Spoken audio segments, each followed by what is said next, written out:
And I was always laughing around because when one of the nurses are taking a long nap and they walk out of the room and the light first hits you, you're like squinting, like, oh shit, I just woke up. And it's just wild to think about as nurses. Okay, you're gonna get back into CRT right now, or how's your ECMO patient doing, or something went down and you're just getting reported. Oh, I gotta go. I've been working, told them please don't hit my phone. I'm in my zone, bruh, just leave me alone. Was on the road, but I swear I'm coming home.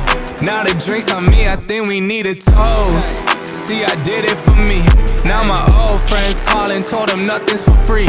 Told me time is money, dawg, swear I paid all my fees. I was starving for this game, now my family can eat. Welcome everyone to the Couple of Nurses podcast with your hosts, Matt and myself, Peter. This is episode 138. But before we start, make sure you guys check out couplenurses.com. We got some cool content there. We got all our show notes from all episodes from the news and Friday podcasts. We have a shop there, some cool nursing shirts. We got some nice looking shirts. They're pretty cool. They're popping. Just to show like your nursing pride, or just show that you're a nurse. And also check out wearefrontlinewarriors.com. Also a shop there. We post blog posts there as well every week. And feel free to subscribe to our newsletter over there. A lot of cool content coming to you roughly every week, a couple times a week. With each episode, you also get a nice email with some information and something that we've been lately working on called Pronto. This is a project that we're currently working on. It's going to be something geared towards travel nurses, something to make your life a little bit easier when you're looking for contracts, gathering up all your paperwork, your information to pass on along to your recruiters. We're just trying to simplify this whole process. So what's up, Matt? Coming soon. Mm-hmm. So we're coming to you guys live from Austin, Texas. We actually officially completed our first week orientation. It was a good time. Mm-hmm. We learned a lot. Things don't change really as far as nursing. Honestly, it feels like we just got right back into it. So on today's episode, we're going to talk about that experience in Texas, how nursing is, what we've learned, and how our maybe break was in the past 3.5 months, because this nurse break is over and it's right to it. Yeah, 100%. And it felt good having the nurse break, and I feel like a new nurse coming back. Like I feel refreshed, I feel relaxed, I don't feel burnt out. Like I'm full of energy, like I don't mind going into work, because once you kind of get into like those stretches where you've already been working 3 shifts a week for like 6 months, 8 months, you kind of get tired of it, especially if you want to take a break or any kind of days for yourself or any vacation days. Like it just drags on. So we're like fresh. I'm almost as happy as a new grad. Yeah, especially like working the past 2 pandemics and the waves. It feels nice taking a little break from the third one, because Austin slowed down a little bit, and Texas did overall. They don't have as many C19 patients, so it's nice being at like the end of that third wave that they have experienced here. Yeah, 100%. Because you're mentioning burnout. Like, yeah, it sucks going to work when you have like that feeling of not wanting to come in, you're a little irritated, and all those like burnout signs. So it's nice just being completely refreshed. 100%. And it's beautiful because, like Matt said, we're kind of at the tail end of this year's you could say pandemic, and everything is adequately staffed. There's good patient ratios here in Austin, Texas, and orientation has been a little bit longer than we anticipated. We anticipated getting maybe like 1 day of orientation on unit and maybe like a day off, or even 2 days off unit kind of stuff, but they gave us 3 full days of orientation on unit. So we got that full experience, you could say, because as travel nurses, we rarely get that.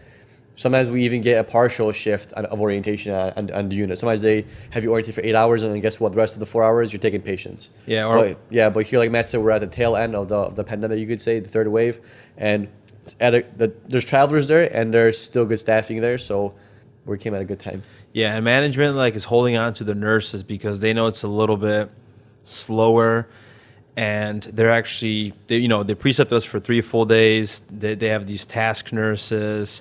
They're even holding patients where there's some med-surg patients just kind of staying overnight. They're not rushing of getting rid of them because then they have to send a nurse home.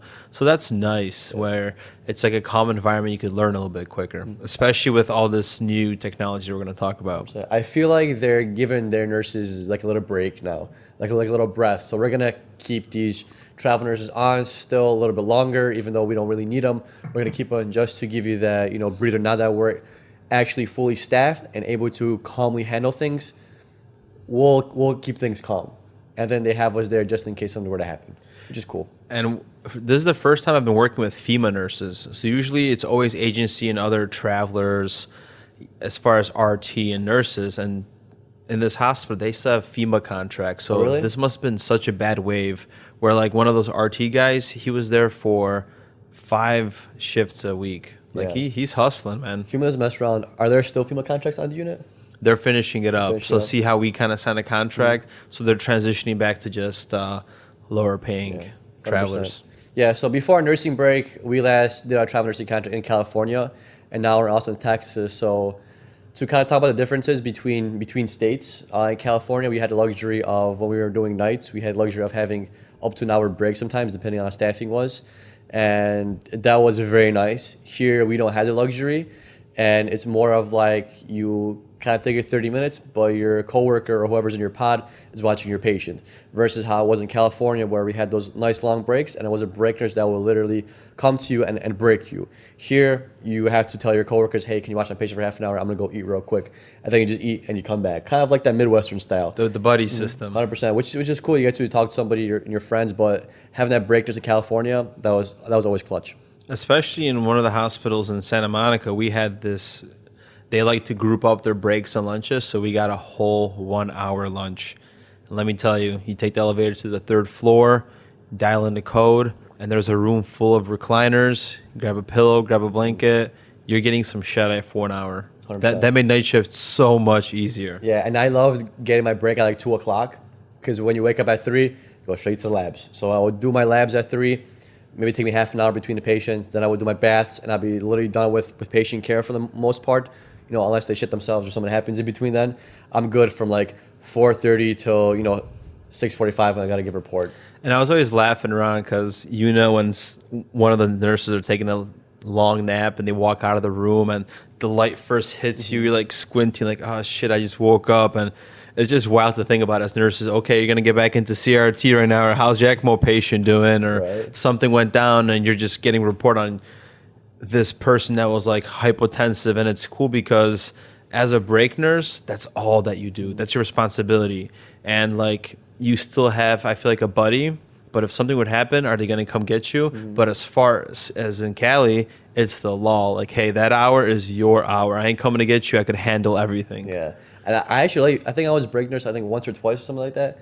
And I like being break nurse because you don't have to chart, unless like you obviously do something, or sometimes I would do something and I'd tell the nurse, hey, I did this, and they would just chart it, but sometimes nurses would be like, okay, can you just chart it? I'm like, fine, I'll just chart it real quick. Well, break nurse was clutch because you still get that patient care, you still get to handle some stuff and do some things and be hands-on, minus the charting. Yes. Plus you just get to go around you and socialize. Yep. And then as a break nurse, usually you have to break all the nurses first. You go last. So sometimes you might finish at 5:30, then you go take your 1 hour. You wake up at 6:30 and you're basically you just make your rounds. Everybody needs last minute help? Nope. Okay, you're almost ready to clock out. 100%. It was a fun time. Yeah. So as far as in Austin, we still have the 30-minute breaks, which is nice because it's a break. But it's not as good as the hour. So I'm hoping that we get laws put in place in the future. We vouch for this where there is safe patient ratio is one, but also mandatory lunches. Like we need that stuff to listen to music or catch up with whatever is happening outside of work, just to get a little like breeze of like fresh air basically when you get back into your shift. 100%. And it's totally doable. Like we saw how much these travel nurses were getting paid. Some contracts were $8,000, $7,000, $6,000. That's a lot of money a week. And this whole excuse that they always bring up is that there's not enough money for staffing, not enough money for nurses. Nurses eat up and over the budget. I mean, yeah, but how can you tell me that the money is not there and then you're able to afford these emergency contracts for these nurses? So the money is always there. It's just not being used towards the nurses. It's being used somewhere else. So did they cut costs somewhere else to pay for these contracts of 8K, 7K, 6K? No, it seemed like everything was still going up to standard, except this money just came from somewhere. So it was always there. I'm just thinking about it. Like if I'm the CEO and I put myself in their shoes, wouldn't you want your staff to be adequately taken care of mentally, physically? Like Peter and I have personal employees to help us a little bit with the podcast. If they're doing work for me, I would want them to be mentally there, right? If they have trouble, they should take some time off. But we don't get that. It's like just rush it. You got to do it. Hey, 312s, let's go. Pump, 4 or 5 shifts.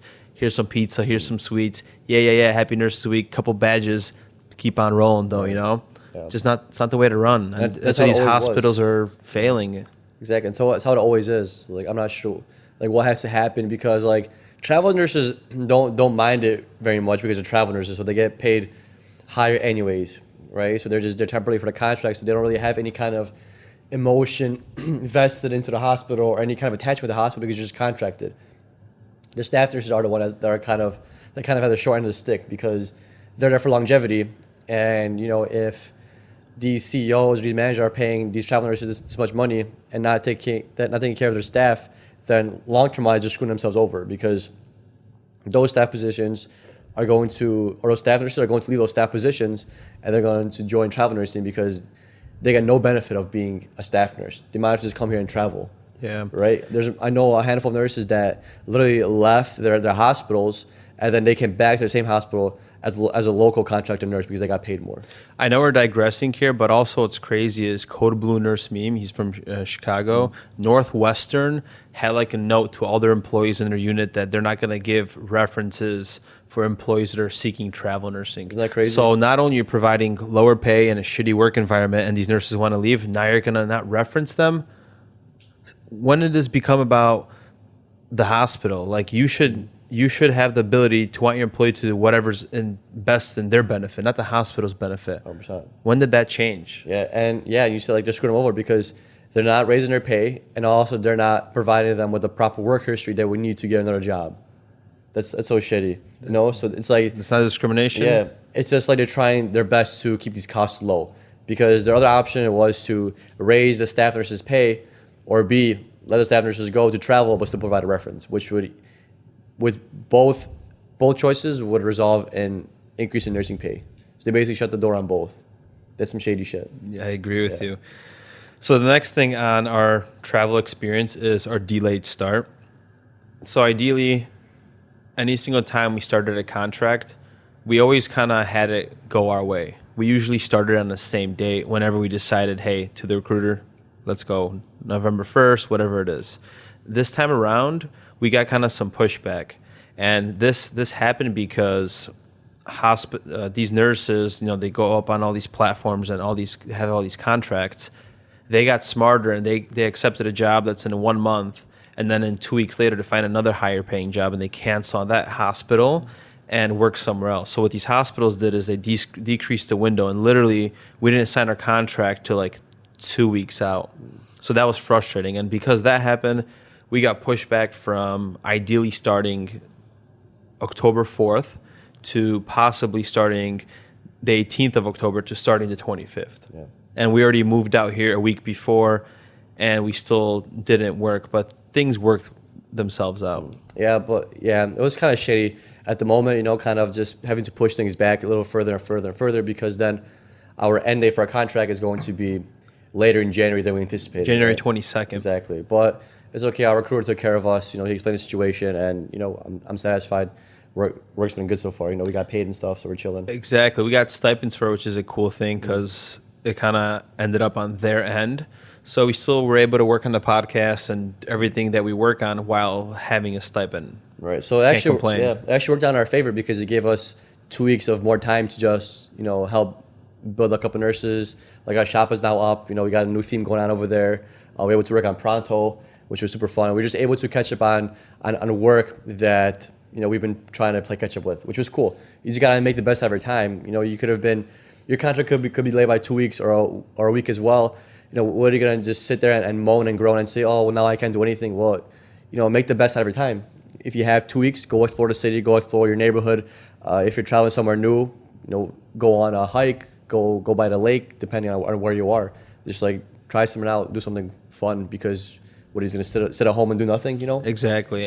And I like that mentality because we solve problems, not cause them. And that's what happened. Things got pushed back, no problem. What did the couple nurses do? Paid $40. We switched our flight to have a little bit later. Called the car rental company.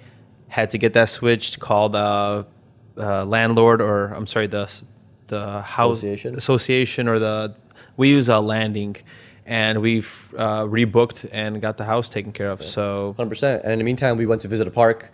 We saw Joe Rogan live. Hell yeah. We checked out 6 East. It Party was fun. town. Yeah, it was a good time. We made the best of it. Yeah. And the next on our experience is the charting system. So this is something that took us by surprise, especially when I was doing those education hours when we do the virtual thing. So this time around with orientation, we didn't have our typical like 4 or 5 days coming in for little things, going to a different facility for like the earlier mobility and the lift equipment. It was just one class online with a bunch of health streams. You learn how to use Meditech which is their charting system, and then you just show up to work. Completely different, but I like that because at least we got paid for that time. 100%. And when I was doing like the orientation and like online through Zoom or whatever program we use, because it makes you do like walkthroughs with an instructor. They give you like a little, you can say it's almost like a nursing case study, but the case study is you charting. So they will give you like a patient, a scenario, and tell you to chart this on a patient. You have to do it. And when I first opened up Meditech and was following those instructions, like I was lost. Like this, like it's not color coded. It just looks so plain, so bare, and so like hard to look at because everything just looks the same. And you don't know where anything is. I was like, man, this is gonna be so hard. It's gonna take forever. And then I obviously passed that class, but then there was like a 2 or 3 week break in between that time and me actually charting in the hospital. So by the time I got to the hospital, I didn't know where anything was. And the way they were charting this hospital is my preceptor, instead of like clicking through stuff, he would just tell me like certain buttons mean certain things. So I had Z, it would pull up the vitals. You know, F12 means going next, F11 means going back. So he would give me these key shortcuts that I had no idea about. And then I would chart that way. And it's actually a lot quicker and a lot faster than the way I was charting on Epic and on Cerner. Yeah. Especially because like this system is outdated, and the fact that all we really have to do is technically kind of chart like once or twice a shift, and then your eyes and O's one time, and then you're golden. It's actually very quick. Like once you start doing Meditech and you're going through all the assessments, it takes a minute, you know. But then once you get past all that foo-foo, then it's like flies by. Yeah, it's like just the initial thing of figuring things out. And what's cool is, you know, there's a hotkey when you're charting your assessment. You could press F2 and it pulls up the previous assessment, so you could kind of see what to chart. Because sometimes you need that. Right. So it's just convenient because it's all on your fingertips. You're not kind of crossing over. Cause and a lot more keyboard. Right, because you're not sure what's mandatory yet, right there. So if you're not sure, hey, should I be charting this? Should I be charting this kind of assessment? Because like I've heard of this before, but nobody does on the unit. You know, we didn't even have this machine to do it. And if you hit like F2 or whatever to see previous charting, oh, you know, they left it blank because we don't do that. Yeah. So it's a lot of like, you got to figure out how to do it, just like with anything. But once you get it down, it's very quickly. It's very quick. And yeah, it's basically Windows 98 versus a MacBook like the Epic. Yeah, 100%. And because this system is so basic and there's not a lot of like things to do on it, there's a lot of paper charting, and this is something that we were experiencing more than before. So they literally have like an assessment, like a little folder that has like all the drips you write out, and if you titrate them depending on what time you write it there, your I's and O's, you go all into this one chart, and then you add everything up like manually, and you have like your whole intake and output for the shift, and then you have to manually add that in to like Cerner, or not Cerner, onto Meditech. I actually like that because I could see a lot of times if they didn't have that hourly routing paper where you could write down all your drip numbers and all your I's and O's, I feel a lot of nurses would forget what the I's and O's are because it doesn't transfer over from the pump to the computer. So you have to kind of manually calculate how much mLs of this fluid or this pressure or this antibiotic they got into the system. It doesn't transfer over. You got to do it yourself. So I feel like the hourly rounding thing, I think that's very helpful because it allows nurses to keep track. Because there's definitely, because I can already see myself like not running it down and already forgetting how much the patient peed or the patient's temperature, you know, at that time. Yeah, and plus when you're giving like change of shift report, usually you're looking at your sheet anyway. So it's nice because I'm not one of those nurses like to use the computer, everything to show nurses. I just have like this memory in my notes. this also reinforces that, because here's this paperwork that now we're change of shift and giving it to you, and you have my eyes and O's. You know when the vent settings were changed. You know when the drips were changed to what time, instead of going back in Epic and Cerner and be like, oh, I wonder when a nurse did that. I don't know. It's all in your face here, and you hold on to it for your shift. 100%. Yeah, and then regarding this contract as well, we were hoping for a day shift. We were pushing for a day shift position. We ended up taking the night shift position, which was okay, because we talked about it for a little bit and realized hey, we haven't done nursing in a few months now, so we're gonna be kind of fresh off the boat into this whole nursing ordeal we got ourselves in Texas. So and then we talked about it, and we're actually decided on to do night shift. It's a little bit more lax, you could say. People are still obviously very ill and it's very critical, except there's not as much hustle and bustle going on. There's not as much doctors asking you questions, not as much management there, not as much people there asking questions that we might not know. Because in Pasadena, when we were there working days, even though we were coming off a night shift contract, working days, I got asked a lot of questions by different people that I just didn't know the answer to. Not regarding the patient, but regarding where things are, what has to be done, where because there's so many different people just running through the unit. Phone numbers, departments, has this person seen them? Has this person not seen them? What's going on? You get a lot of that, and it takes a little bit of time to kind of get used to that, because you're in a new facility, so you don't know where anything is. It's not like you went on vacation for a few weeks and you came back to the same facility. It's a whole new ordeal. So it's you're learning from basically square one. So there's a lot of times you don't know how to answer questions, and you just kind of feel frustrated, especially if some person keeps asking a question over and over again, and you just know you can't answer it because you just don't know. That's why travel nursing for day shift is tougher. It's tougher, yeah. There's so much to pick up on. You have less time to think because there's just so much stuff going on. Doctors rounding, this is happening, consultations are coming in, and you're just a middleman. Or one thing about when we travel nursing Cali is all these CT scans going down for that's happening. There's so much movement happening. It's fun. Yeah. It's fun, but just like you said, it's been 3.5 months, so it was great going into night shift. It's lax. I have time to kind of get back into my groove, and it's slower, Right. Imagine if nurses work 3 months and then they got a month off. Work 3 months and they get a month off. I feel like people would be a lot more satisfied with life. And they could maybe just get something where school teachers have, where the hospital takes some kind of percentage to save it for them, so they get that month off for 4 months a year. Right. That'd be pretty cool. Yeah. Or maybe that nurse could. We could test pilot that. Yeah. Or maybe the nurse could just work 8 months straight and then get those 4 off. Also possibility if you want to stack them like that. But that'd be tougher. Yeah, and then it's just a pain in the ass creating schedules for a shift rotation like that. Yeah, that'd be tough. I mean, that's why 12s exist, because we saw what happened in Oakland when we worked those 8-hour shifts when nurses, things would have just got missed. 100%. Especially in the ICU, you need to be on top of what's happening with the family. The shift, the nurse that started from 3 to 11 said a bunch of things, and the other nurse that's drawing labs doing nights doesn't care about it because it's night shift, and then days comes. You don't need to ask her a report. You tell her something, and then now the day shift nurse is learning things about how she should take care of this patient. So it's not strategic. No, and I prefer to work 3 instead of 5. Screw that. Let me get my 3/12s, and then I'm chilling. Yeah, you want to have that off switch and do something different with your life.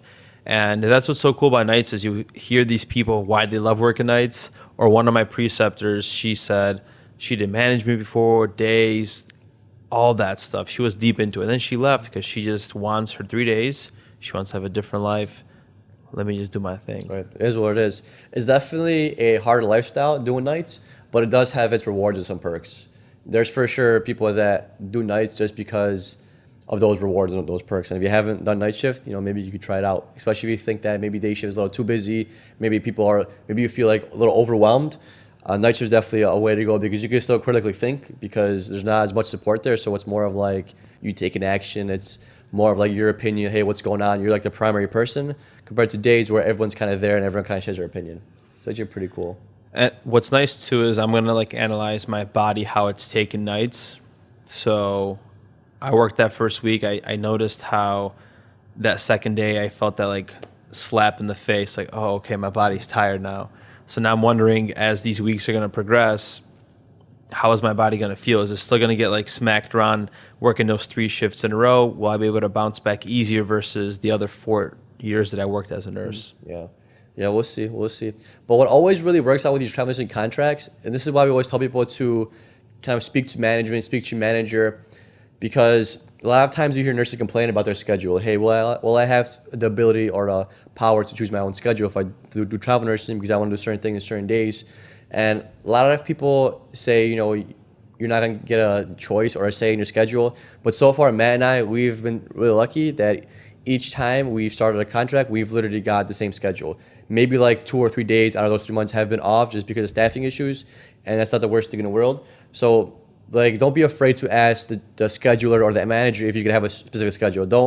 Don't think that just because you're a contract nurse and you get paid more or you're just there temporarily that you don't have a say in how your schedule should be. If you don't speak up, though, exactly, it's not going to happen. It's not going to happen. And what's cool is right off the bat, they gave us 3 days in a row, or 3 nights in a row, and that's clutch. Because I like that. I like doing my 3 in a row, and so do you. And that's just, like we said before, it's just we do our 3 in a row and get it over with. And I feel like this is the same way that this hospital also operates, is because they start our schedule with doing 3 in a row. Yeah. So they already kind of know, hey, majority of our staff probably like 3 in a row, so these people probably also like 3 in a row. That's how we do things. Especially for nights. Like in Pasadena, we kind of got bounced around, and then in another contract in Cali, they were a little bit more, we got to balance it. We had that 2-1, 2-1. So yeah, as a nurse, schedule is important to me. Mm-hmm. Just like you said, I want to have those 3 and kind of bounce back into living a regular life. Yeah. Another thing about travel nursing, make sure you're getting your CBLs paid for. So all the health streams that you did, if it's 8+ hours, that's like the usual it takes sometimes. It's like a whole shift of sitting around and doing these education hours. Get paid for it. Same thing with Meditech. We got paid and reimbursed for it. So speak up to your travel nursing company if you're a travel nurse listening to this, because you deserve that pay. Yeah, I think we got paid for the Meditech training is because that was considered like their orientation. Yes. How we got paid in California to come into the hospital during the day to do those learnings and those, those CBLs and the charting system. That's probably their way of doing it. I prefer this way. Best way to do it. But I think we probably made a little bit more money doing the California style, right? Going there for 2 days, probably. Yeah, because you racked up some hours. Yeah, true. First week, and you're kind of like still bullshitting around the first week, even though it's because here we're just straight at work. So it's like a different pace. Yeah, but it's cool. We got paid for doing the charting system for education. No complaints. Yeah, and also get reimbursed for anything else you're doing for travel nursing. If it's ACLS, BLS, write that off. If you're getting your Texas license just like we did, we had to get fingerprints. We had to get NERC verification from different states being sent out. California, which is $100. You have to pay for the filing of the license to Texas, wherever you work. Get all those screenshots and organize it, send it out to your recruiter. Make sure you get reimbursed for all that hard work that you've done. Yeah, 100%. Take advantage of it. Take advantage. Every agency reimburses you for that, so don't be afraid to ask or send over your receipts or your slips. And don't be afraid to bring it up. Hey, my friend's travel recruiting agency gets these certifications paid for. Can you pay for mine? They're going to say yes because they're trying to land you the job. They're trying to get you hired for their agency. They're going to reimburse you for it. Yeah. The one thing that kind of bothers me the most in this hospital is that you can't recirculate the blood pressure outside the room. Yes, That's man. so annoying because usually we have the Philips monitors in these hospitals. Unfortunately, this one doesn't here in Austin. And Philips monitors are so convenient because you could do almost everything from outside the room. You can adjust alarms outside the rooms here, but you can't cycle different things. You can't do the same that the Philips monitor does. So frustrating. And let's just say you set an alarm on your blood pressure cuff. The cuff went off and it's above like 160 and it's alarming. You can silence it in the nurse's station, but temporarily. You actually have to go physically into the room, press silence to ultimately turn off that alarm. That's so annoying. I get it for the safety mechanism, GE, that you did it, but it's a huge pain in the ass for nurses. Like, we know our patients, we don't need to physically go in there because what if we're doing something, we just need to silence, or maybe we need to do a recycle to actually confirm that maybe they're sleeping on their side and it's elevated, or the cuff popped and it's low. Yeah. Yeah, or patients, on a BiPAP and the apnea alarm's going off. You got to go all the way in there and turn it off. The patient's completely fine. He's sleeping except he's on his BiPAP or his CPAP, except the monitor's just not picking up his respiratory rate for some reason because it's sometimes it's a little wonky, but he's fine because everything else is stable and you can see his chest falling and rising, and you got to go in there. And it disturbs the patient too because you can't silence it completely. So maybe you silence it, you forget, silence it again, you forget again, or you get busy, and it just keeps going on and on and on and on. Super annoying. But it is what it is. Texas has been cool to us though. Yeah. The staff has been amazing so far. Like coworkers everyone's super nice. It's very team oriented. Yes. They have very good nurses. They have pretty good physicians. They have really good physicians as well. I've only met the NP and I've only met the cardiovascular surgeon, but I didn't talk to the cardiovascular surgeon. I was just there when he was coming in for an emergency because the patient was deteriorating, wasn't doing too well, so they had to take that patient back into the OR. So he came by. It was a cool experience, but typical like every other CV surgeon, they're not the nicest people in the room. Yeah, the MCV. And it's funny because sometimes their job sucks because they got to show up late at night, but it's part of your job, dude. I think it's more of like the fact that they like every surgery going really well. So it's more like the frustration where I did this surgery, it went well, and it's like, God damn it went well. I did everything I was supposed to do, but for some reason this patient is just not doing well because because we're all different. So a surgery goes the same way, but the patient reacts to surgery differently. Yeah. So it sucks. I could see myself being a cardiovascular surgeon and not be pissed because the patient, or not be pissed because like I've been called so many times I have to come to the reopen this patient and redo the surgery.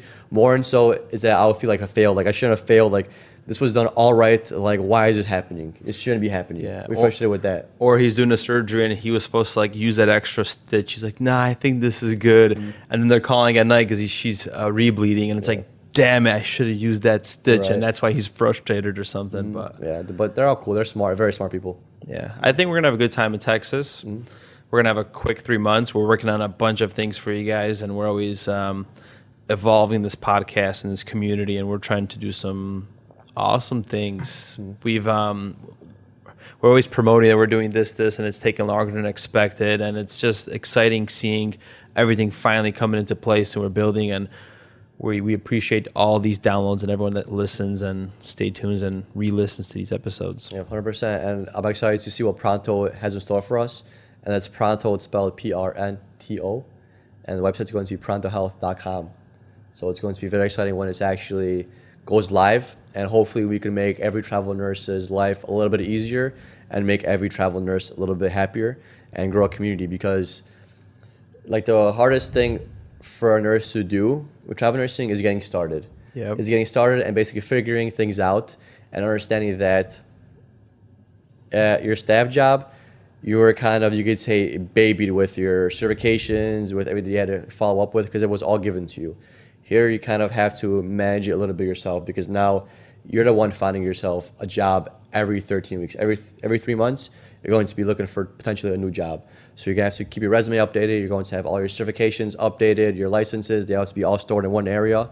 Your social security numbers, your IDs, your driver's license, they're going to be stored somewhere because you're going to have to keep uploading them.